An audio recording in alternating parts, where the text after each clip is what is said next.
Assalamualaikum warahmatullahi wabarakatuh. Saya Muhammad Radul Atma Ardian dari kelompok 8 ingin membahas kekuasaan dan politik. 1. Mendefinisikan kekuasaan serta membedakan kepemimpinan dan kekuasaan. Kekuasaan atau power yaitu kapasitas yang dimiliki A untuk mempengaruhi perilaku B sehingga B melakukan sesuai keinginan A. Membedakan kepemimpinan dengan kekuasaan. Kekuasaan tidak memerlukan kesesuaian tujuan, hanya ketergantungan semata. Kepemimpinan pada sisi lain memerlukan beberapa kesesuaian di antara tujuan-tujuan pemimpin dengan yang dipimpin. Perbedaan kedua terkait dengan arahan dari pengaruh. Kepemimpinan menitik beratkan pada pengaruh ke arah bawah kepada para pengikut. Hal ini dapat minimalkan pentingnya pola pengaruh yang literal dan ke arah bawah. Lanjutan. Kekuasaan tidak demikian, masih dalam perbedaan lainnya. Riset mengenai kepemimpinan pada sebagian besar bagian lebih menekankan pada gaya, mencari jawaban atas pertanyaan-pertanyaan seperti seberapa sportifkah para pemimpin yang seharusnya, berapa banyak pengambilan keputusan yang harus dibagikan kepada para pengikut. Sebaliknya, riset mengenai kekuasaan menitik beratkan pada titik untuk memperoleh kepatuhan. Ini melampaui individu sebagai pelaksana kekuasaan, karena kelompok sama halnya dengan individu dapat mengganggu akan kekuasaan untuk mengendalikan para individu atau kelompok lainnya. Yang kedua, membedakan 5 dasar kekuasaan. 1. Kekuasaan formal, yaitu kekuasaan yang didasarkan pada posisi seseorang individu di dalam organisasi. Ini dapat berasal dari kemampuan untuk memaksa atau memberikan imbalan atau dari wewenang formal. 1. Kekuasaan paksaan. Dasar kekuasaan yang bergantung pada ketakutan atas hasil yang negatif akibat kegagalan untuk memenuhi. 2. Kekuasaan imbalan. Pencapaian kepatuhan yang didasarkan pada kemampuan untuk mendistribusikan imbalan yang mana orang lain memandangnya berharga. 3. Kekuasaan legitimasi. Kekuasaan yang diterima oleh seseorang sebagai hasil dari posisinya di dalam hierarki formal atau organisasi. Kekuasaan pribadi, yaitu kekuasaan yang berasal dari karakteristik unik individu. 4.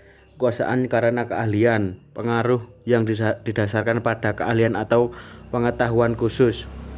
Kekuasaan acuan, pengaruh yang didasarkan pada identifikasi dengan seseorang yang memiliki sumber daya atau sifat pribadi yang diinginkan. Kebergantungan, kunci menuju kekuasaan.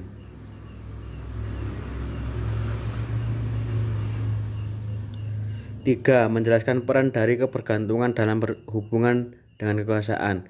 Semakin tinggi kebergantungan B pada A, maka akan semakin tinggi kekuasaan yang dimiliki oleh A atas B.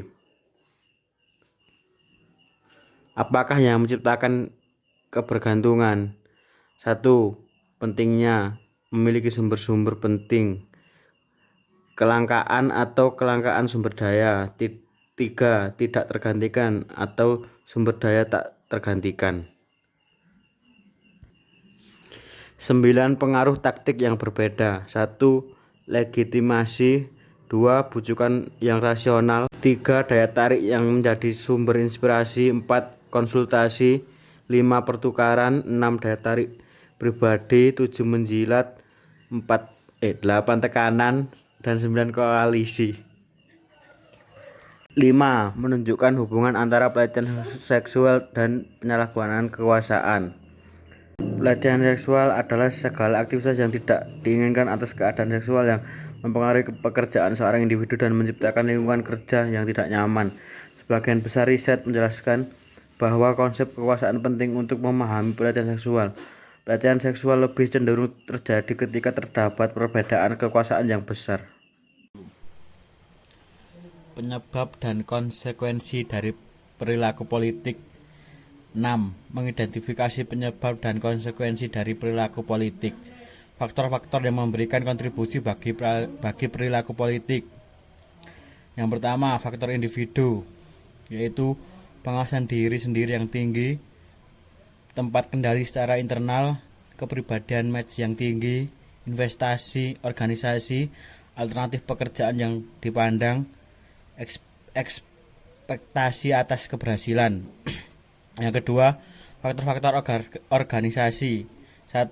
Relokasi sumber daya, peluang promosi, kepercayaan yang rendah, peranan yang tidak jelas, sistem evaluasi kinerja yang tidak jelas, pelaksanaan pemberian imbalan yang tidak beresiko, pengambilan keputusan secara demokratis, tekanan kinerja yang tinggi, para manajer senior yang mementingkan diri sendiri. 7. Manajemen teknik manajemen kesan. Manajemen kesan, proses yang mana individu berupaya untuk mengendalikan kesan lainnya untuk membentuk mereka. Dalam konteks politik, membantu mempengaruhi distribusi keuntungan yang diinginkan mereka. Siapa yang kita prediksikan akan terlibat dalam manajemen kesan? Jawabannya adalah poin yang telah disebutkan sebelumnya, yaitu pengawasan diri yang tinggi.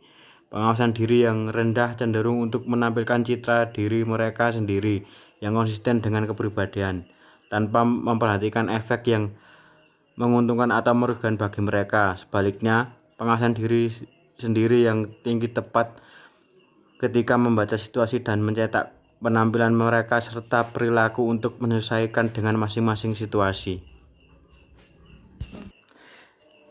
Etika dalam berperilaku politik. 8. Menentukan apakah tindakan politik bersifat etis. Orang-orang yang tidak bermoral dapat membenarkan hampir segala perilaku. Mereka yang berkuasa pandai berbicara dan persuasif sangat rentan terhadap penyimpangan yang beretika karena mereka cenderung dapat menyingkir dari praktik yang tidak etis dengan sukses. Ketika berharap dengan dilema etika, organisasi berusaha untuk mempertimbangkan apakah bermain politik berharga daripada resikonya dan apakah yang lainnya akan dirugikan dalam proses tersebut. Jika Anda memiliki basis kekuasaan yang kuat, maka memahami kemampuan kekuasaan untuk merusak. Ingatlah bahwa jauh lebih mudah bagi yang tidak memiliki kekuasaan untuk bertindak secara etis. Jika bagi alasan yang tidak lain karena mereka biasanya memiliki kebebasan bertindak secara politik yang sangat sedikit untuk dimanfaatkan. Terima kasih. Assalamualaikum warahmatullahi wabarakatuh.